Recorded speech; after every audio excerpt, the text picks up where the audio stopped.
We are just a few days into daylight saving time, and many of us are still feeling the effects of losing that hour of sleep. Yeah, any disruption to our sleep or just not getting enough of it can lead to drowsy driving. Tony has more in today's Behind the Wheel.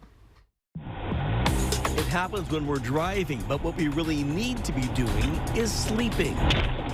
I think all of us have done it at one point or another, and many of us underestimate how dangerous it is. Just like drunk driving and distracted driving, drowsy driving is common and deadly. When we crunched the numbers for 2021 alone, we found that more than 6,700 people lost their lives in the U.S. because of a drowsy driver. It can cloud our judgment, and we make bad decisions while we're driving. And then secondly, it can delay our reaction times. But unlike impaired driving, there's no practical way to measure the degree to which a driver is affected by drowsiness. With impaired driving, we have things like breathalyzers and blood tests we can use. We don't have those tools with drowsy driving. For that reason, drowsy driving is vastly underreported and is rarely noted as the primary cause of a crash. But that doesn't mean it's not happening. Drowsy driving is happening about 10 times more often than reported. As you might expect, the most likely time drowsy drivers are on the road is between the hours of 11 p.m. and 5 a.m.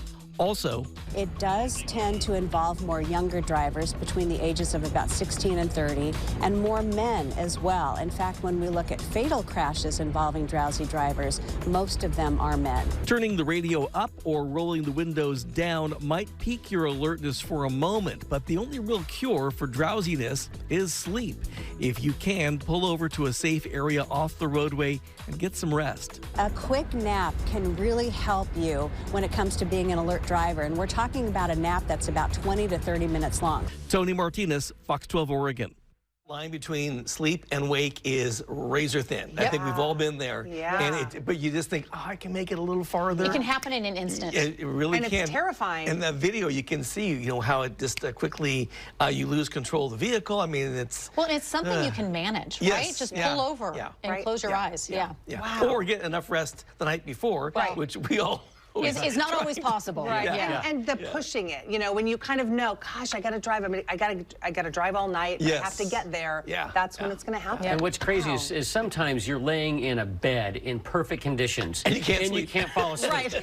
Yet you're going 60 down a road and there's everything going by. You're right. Great point. It's a weird scenario. Mrs. Carson, as soon as she gets in the passenger seat. I'm not a great passenger either. I'm the same. We go to that 3-day forecast.